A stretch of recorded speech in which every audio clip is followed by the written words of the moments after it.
En 1852, en una plantación de azúcar a orillas del río Mississippi, 3 personas poderosas comenzaron a enfermar lentamente. No fue una epidemia, no fue una maldición, y tampoco fue un accidente mientras el azúcar endulzaba su café cada mañana. Algo invisible estaba ocurriendo dentro de sus cuerpos, en dolor, en sangre, en debilidad. Los médicos no entendían nada, los diagnósticos fallaban y el miedo crecía. A lo que nadie imaginaba era que la venganza no venía del campo, ni del latigo, ni de una rebelión abierta. Venía de la cocina, del lugar más silencioso de la plantación Ande, alguien a quien jamás miraron como una amenaza. Esta es una historia real sobre esclavitud, crueldad y una justicia lenta, medida cucharada a cucharada, porque a veces lo más dulce esconde lo más letal. Si te gustan los documentales históricos contados de forma intensa y humana, deja tu like, suscríbete y activa la campana y dime en los comentarios desde qué país estás viendo este video. Tu apoyo ayuda a que estas historias, que casi nadie cuenta, sigan vivas. A mediados del siglo XIX, las plantaciones de azúcar de Luisiana eran consideradas auténticas fábricas de riqueza. Desde el exterior parecían símbolos de prosperidad en grandes casas blancas, columnas imponentes, jardines cuidados y barcos cargados de mercancía navegando por el Mississippi. Pero detrás de esa imagen pulida se escondía una de las formas más brutales de explotación humana jamás documentadas en Estados Unidos. Trabajar en el azúcar no era solo duro, era estadísticamente una sentencia de muerte lenta. A diferencia del algodón, el azúcar exigía un ritmo implacable. La caña debía cortarse en el momento exacto y procesarse de inmediato, lo que convertía la temporada de molienda en un infierno sin pausas. Jornadas de hasta 20 horas, keller sofocante, máquinas mortales y calderas hirviendo día y noche. Los accidentes eran frecuentes, las muertes inevitables. Para los propietarios, sin embargo, aquello no era una tragedia, era un costo asumido del negocio. La plantación no era solo un lugar de trabajo, era un sistema cerrado, un mundo donde la violencia estaba normalizada y la compasión no tenía valor económico. Cada grano de azúcar que endulzaba una taza de café en Nueva Orleans o París llevaba detrás sangre, agotamiento y vidas rotas. Y lo más perturbador es que quienes disfrutaban de ese lujo rara vez se preguntaban de dónde venía. Para ellos, el sufrimiento era invisible, hasta que dejó de serlo. En una plantación esclavista no existía el concepto de vida privada. Cada persona esclavizada era considerada legalmente una posesión comprada, vendida, heredada o castigada según la voluntad del dueño. No importaban la edad, la salud ni los lazos familiares. Todo podía ser separado en cualquier momento. Padres de hijos, hermanos de hermanas, madres de bebés. Era una violencia silenciosa, constante y profundamente psicológica. Las personas que trabajaban dentro de la casa grande, en cocinas, lavanderías o habitaciones, vivían una realidad distinta, pero no más humana. Aunque el trabajo era físicamente menos extremo que en los campos, la humillación era diaria. Ver el lujo, servirlo, limpiarlo, sin poder tocarlo jamás. Escuchar conversaciones sobre política, viajes y negocios mientras tu propio destino se decidía sin que pudieras opinar. Estar cerca del poder no significaba estar a salvo de él. Lo más devastador era la normalización. La crueldad se volvía rutina. Los gritos, los castigos, las desapariciones repentinas dejaban de sorprender. Sobrevivir Sobrevivir significaba aprender a no llamar la atención, a ser útil, a volverse invisible, pero incluso en ese entorno, algo seguía existiendo a la memoria, el recuerdo de injusticias acumuladas, y a veces, cuando esa memoria se combina con conocimiento y paciencia, el resultado puede ser impredecible. La familia Dubois era una de las más respetadas de la región, propietarios de miles de acres de caña y de cientos de personas esclavizadas. Representaban el ideal del éxito sureño. El patriarca era visto como un hombre firme, respetable, un pilar de la comunidad. Su esposa, educada y refinada, era admirada por su elegancia. Su hijo, joven y heredero, estaba destinado a continuar el legado. Al menos esa era la versión pública. Dentro de la plantación, la percepción era muy distinta. El poder absoluto suele revelar lo peor de las personas, y los Dubois no eran la excepción. Castigos desproporcionados, decisiones arbitrarias y una indiferencia total hacia el sufrimiento humano marcaban su gobierno cotidiano. No necesitaban razones para castigar. Bastaba un error, una mirada mal interpretada o simplemente un mal día. El hijo aprendió rápido, creció entendiendo que la autoridad no tenía límites y que los cuerpos de otros le pertenecían por derecho. En ese ambiente, la violencia no era un exceso, era una herramienta. Y aunque muchos en la plantación sabían que ese comportamiento acabaría mal algún día, nadie imaginaba cómo ni cuándo, porque cuando un sistema parece eterno, la caída siempre parece imposible. Hasta que ocurre. En el verano más caluroso del año, una joven fue enviada al campo de caña. Era pequeña, delgada y demasiado joven para el ritmo inhumano que se exigía allí.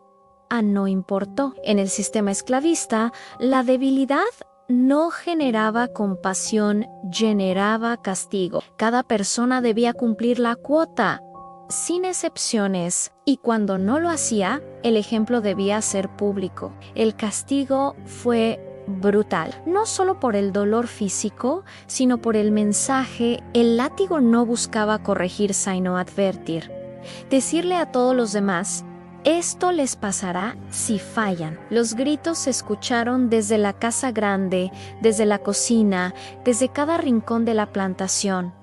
Nadie pudo intervenir, nadie pudo detenerlo. Esa impotencia fue tan violenta como el castigo mismo. Esa noche algo cambió. No fue un estallido de rabia inmediata.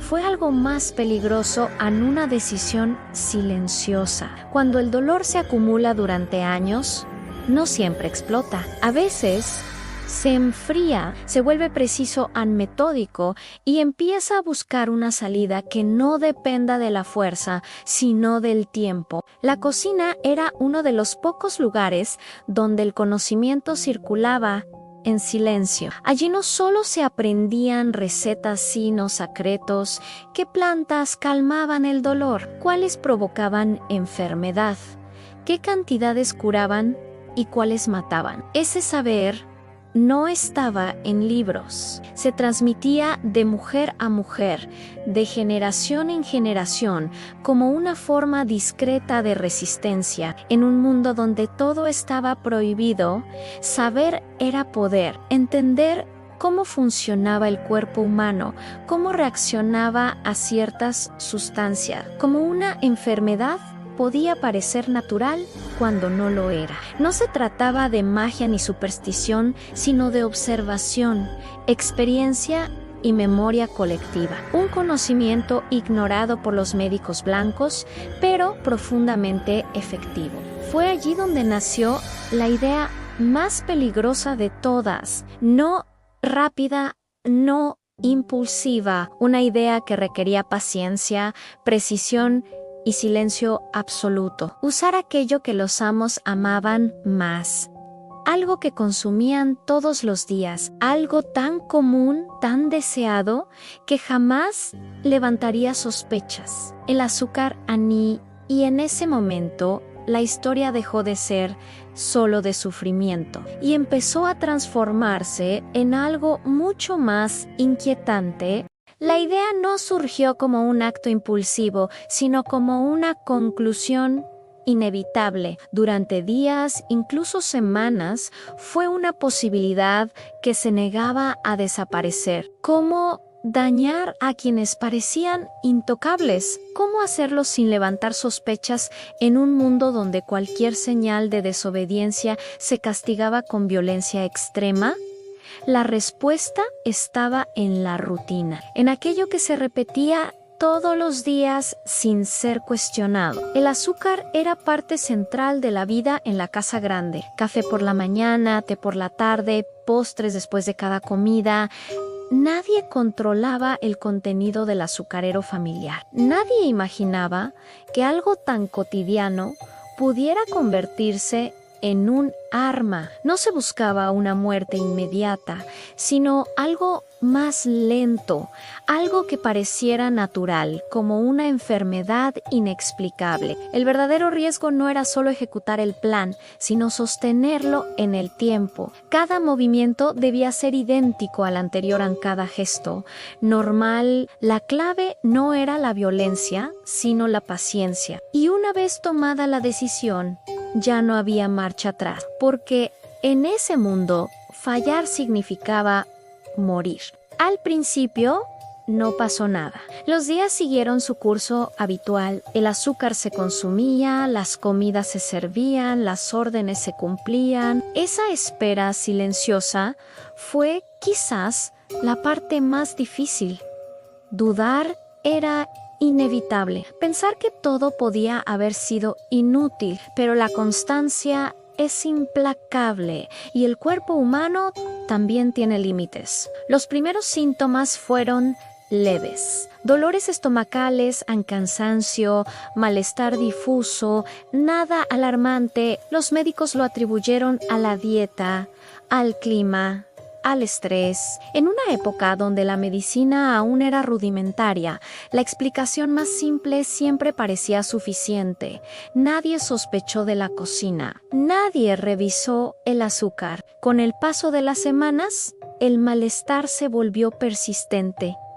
El dolor dejó de ser ocasional. Algo no estaba bien. Y por primera vez, quienes habían controlado cada aspecto de la vida de otros comenzaron a sentir una pérdida de control sobre su propio cuerpo. El miedo lentamente empezó a instalarse. Cuando llegó la primera muerte, nadie estaba preparado. No hubo una causa clara ni una explicación definitiva. Los médicos hablaron de hemorragias internas, de fallas inexplicables, de enfermedades desconocidas. En los registros quedó escrito como muerte natural, aunque nadie estaba realmente convencido de ello. El funeral fue solemne, elegante, lleno de lamentos y palabras respetuosas. Afuera, la plantación seguía funcionando como siempre. El sistema no se detenía por una vida, ni siquiera por la de su dueña. Pero algo había cambiado. El miedo ya no estaba solo en los barracones, ahora también habitaba la casa grande. Cuando la segunda muerte ocurrió pocos meses después, las sospechas crecieron. ¿Una coincidencia? ¿Una maldición? ¿Una enfermedad hereditaria?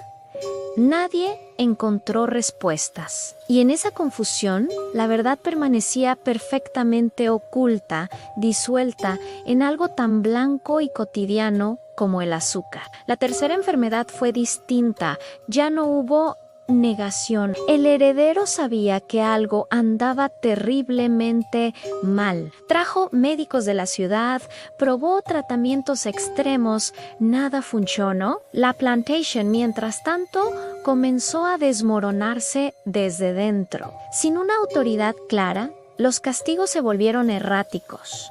el control menos firme. Cuando finalmente murió, la estructura entera colapsó. Sin herederos directos, la propiedad pasó a manos de abogados y parientes lejanos que solo veían números. La plantación dejó de ser un hogar de poder y se convirtió en un problema legal. Los esclavos fueron inventariados como objetos a la tierra, evaluada. Todo sería vendido. Para Predicament fue la caída del amo lo que abrió una grieta en el sistema. Una pequeña posibilidad de cambio, no libertad inmediata, pero sin movimiento, el poder absoluto había desaparecido, y con él la ilusión de que ese mundo era eterno. El destino rara vez avanza de forma justa, pero a veces sorprende. Entre los compradores apareció una pareja del norte, abolicionistas discretos, que adquirieron a varias personas con la intención de liberarlas. Fue un acto silencioso, legal, casi invisible, pero para quienes lo vivieron, significó todo. El viaje hacia el norte fue largo e incierto. Cada kilómetro alejaba un poco más el sonido de los látigos y acercaba algo desconocido a la libertad. Firmar los documentos que confirmaban esa condición fue un momento difícil de describir. No había celebración ruidosa, solo una sensación profunda, casi abrumadora, de pertenecerse a uno mismo por primera vez. El resto de la historia se vivió en silencio. Trabajo honesto, vidas reconstruidas.